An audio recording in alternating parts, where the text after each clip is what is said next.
Hello, welcome to Season 11 of The Horrific Podcast. We're two friends who live in different places but share a love for scary movies.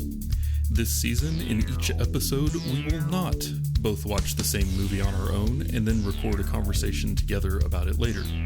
We have 10 previous seasons of doing exactly that, and it's time for something new. This season, each episode will focus on a larger horror topic, trend, or maybe even rumor. We'll speculate about upcoming movies, debate genre definitions, and do our best to apply the perspective of two people who have watched way too many horror movies to different types of horror media. Thanks for coming along for the ride. Hey, just a quick update before we get started. This episode is actually the second half of a longer conversation that Bryce and I recorded a couple of weeks ago about some upcoming horror movies in 2020 that we are either excited about or intrigued by. This episode will probably make a lot more sense if you go back and listen to last week's episode first, as this one kind of just starts off mid-conversation. We were a little bit behind because I got COVID, and we also talked way too long when we recorded this one, so we decided to break it up and do it over 2 weeks. So before you listen to this one, go back and listen to last week's episode, or don't. I don't really care. So up next, we have two movies in our continuing to try and cash in on Stephen King category. And I feel like... Still happening. Yeah. But I feel like it's easy to forget just how successful the first It remake was in 2017.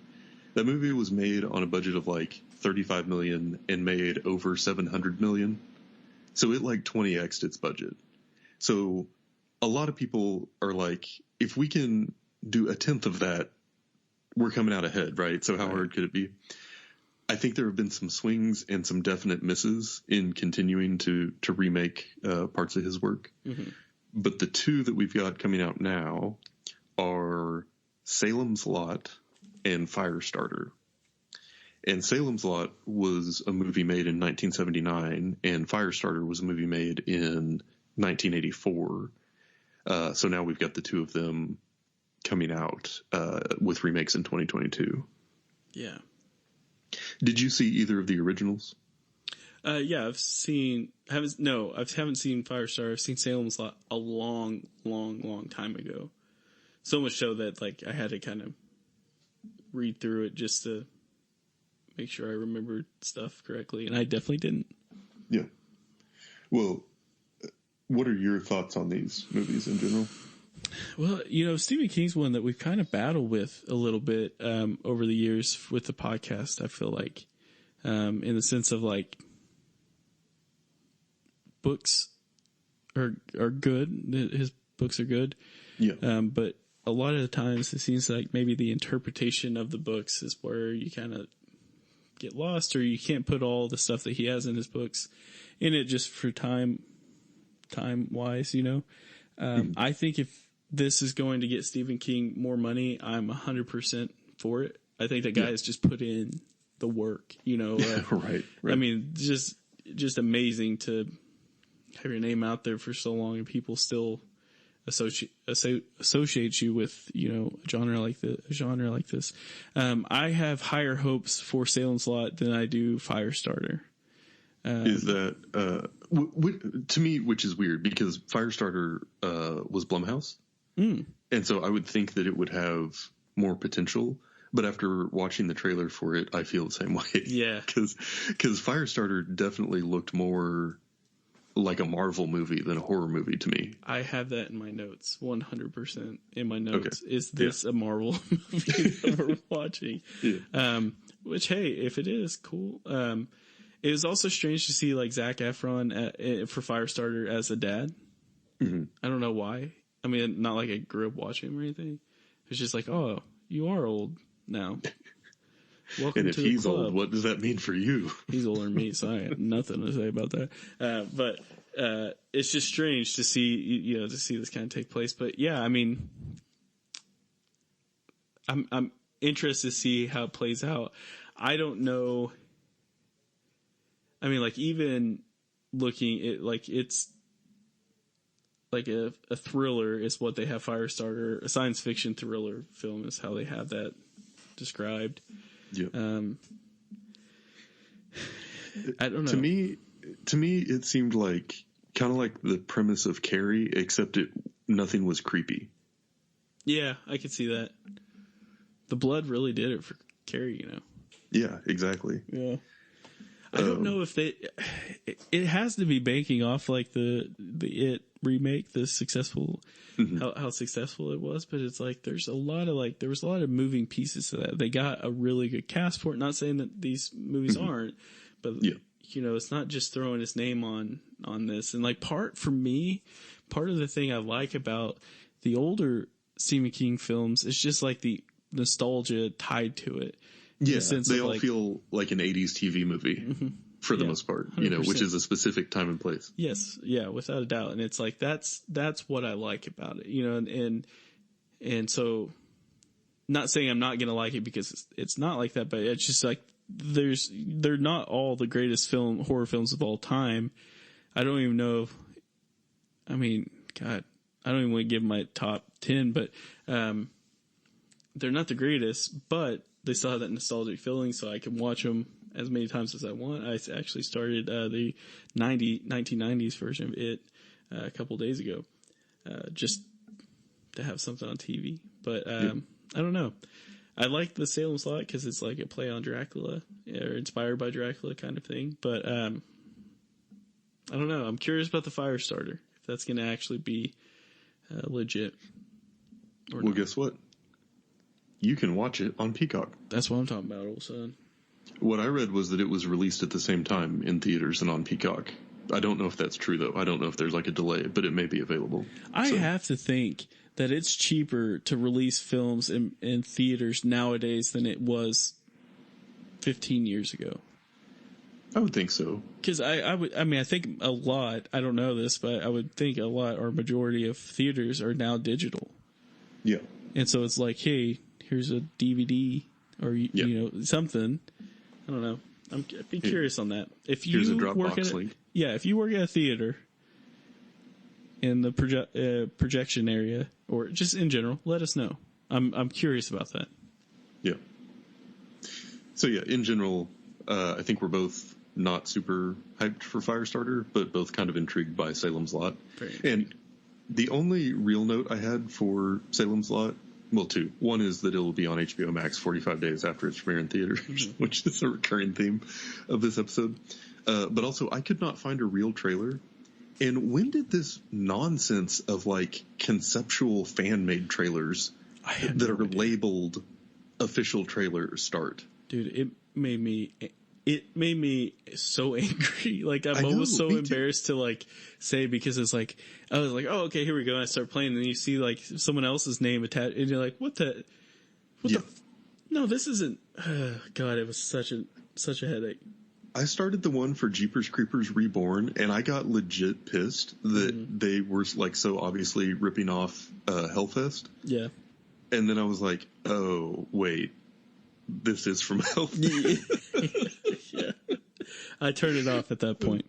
Yeah. But no, I felt the same way because I kept finding things that were supposed to be like the official trailer for 2022 Salem's Lot, and they were like the 1979 one with Chris from Parks and Rec. Yeah, I was getting pissed too because I was like, why the hell? Like, when did it change where I couldn't just YouTube a movie name, you know, just be able to put Salem's Lot and not be like in the top results? Like, what the hell? Our society, man. But yeah, so Stephen King movies, and then I guess what we are left with are the franchises and the sequels, requels, whatever you want to call them. Halloween Ends, I know we talked about a little bit previously when we were talking about Halloween Kills. Mm-hmm. This is a Blumhouse movie.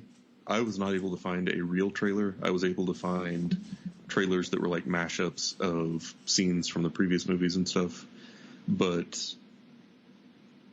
I'm still not excited about it. Like, I'm still sour enough from Halloween Kills that I don't feel any amount of excitement towards Halloween Ends. Well, now I'm kind of second guessing if the one I watched was legitimate or not, Because, like, in the trailer, it talks about, like, we're here to witness the end, but definitely don't feel like that's the case. Yeah.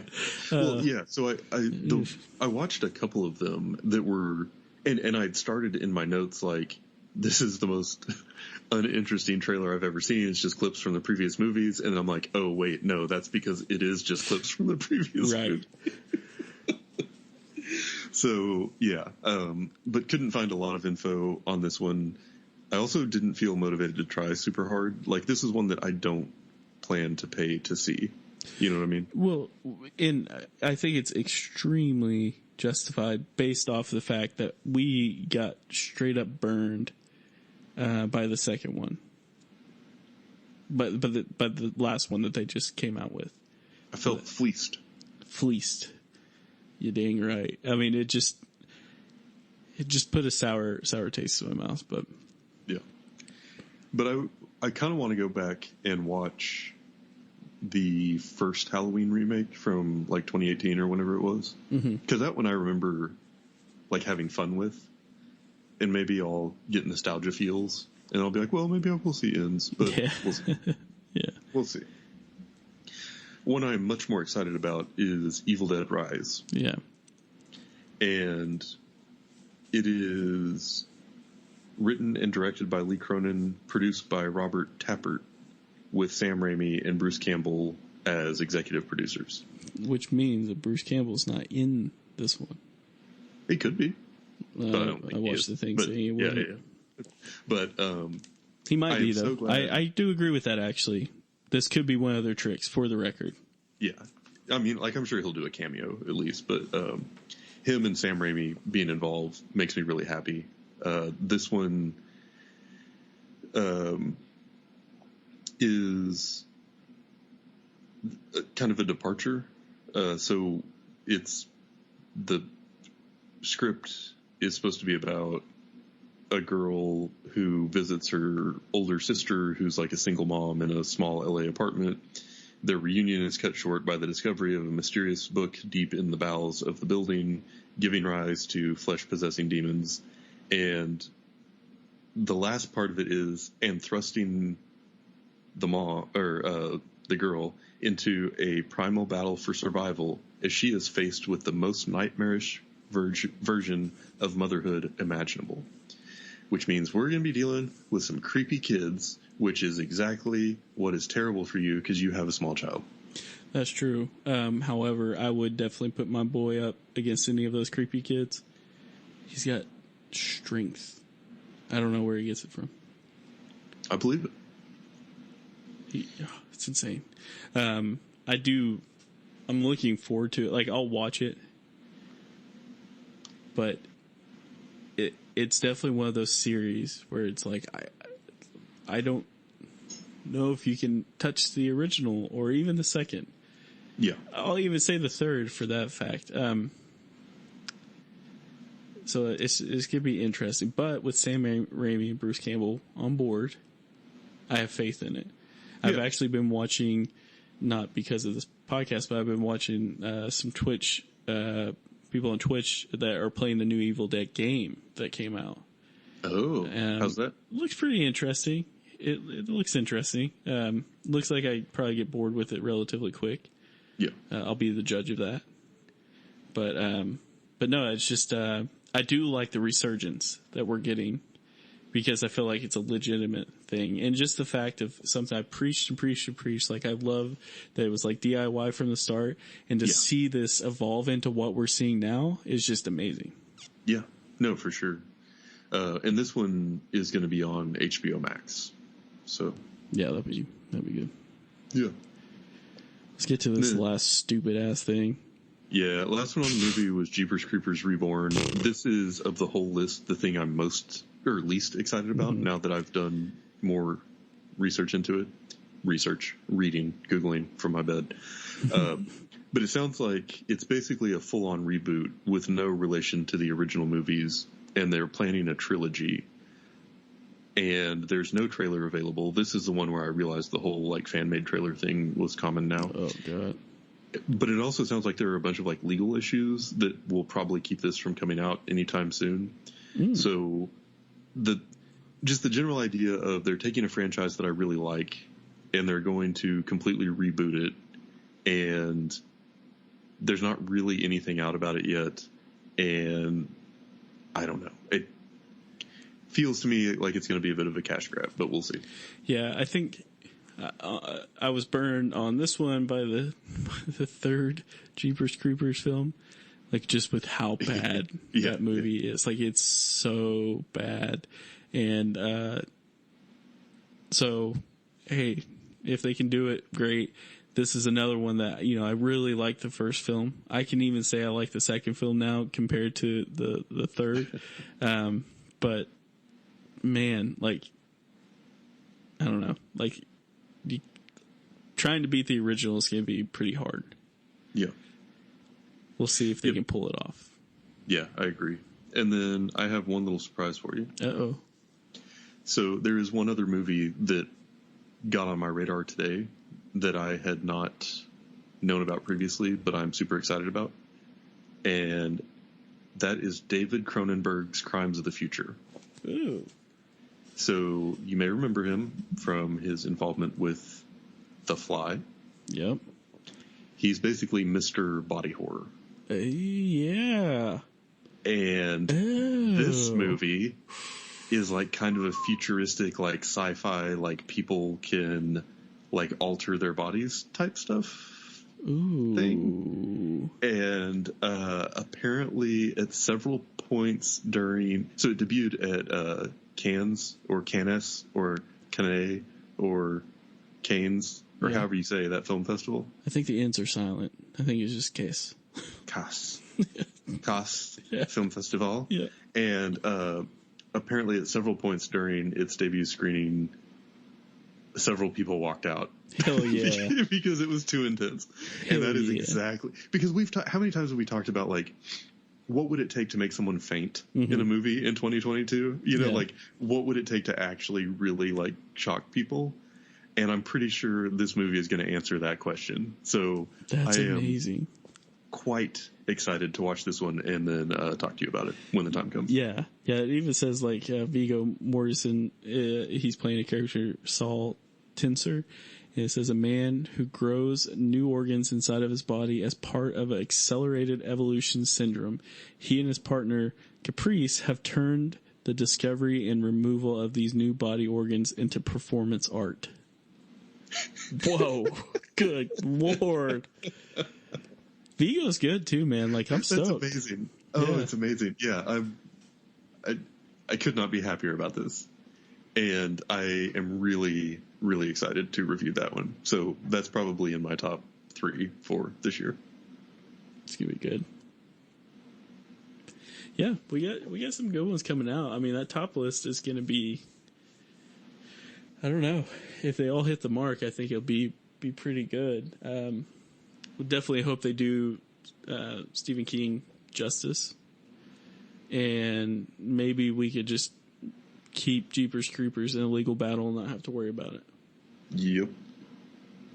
Yeah, and it's cool too, just because, we've talked several times about being really excited about sort of Jordan Peele and kind of new, fresh perspectives in horror, and the new movies that are, more original ideas or kind of artsy, or like not just in a standard format that we've seen 100 times. And I feel like this year is really packed with a lot of those that have been fueled by investment from the streaming companies. And I think that's really cool, because it means that, a lot of new voices are being allowed to express themselves in the horror genre. And that is just wildly exciting for people like us who spend a lot of time watching and talking about horror movies. Yeah, definitely. Super stoked. And that's it for today's episode. If you've listened this far, then thank you, and we hope you've enjoyed it. We're always looking for new ideas, so if you have any questions, comments, or movie suggestions, please send us an email at thehorrificpod@gmail.com, or feel free to comment on or message our Facebook page. Just search for The Horrific Podcast. Thanks for listening.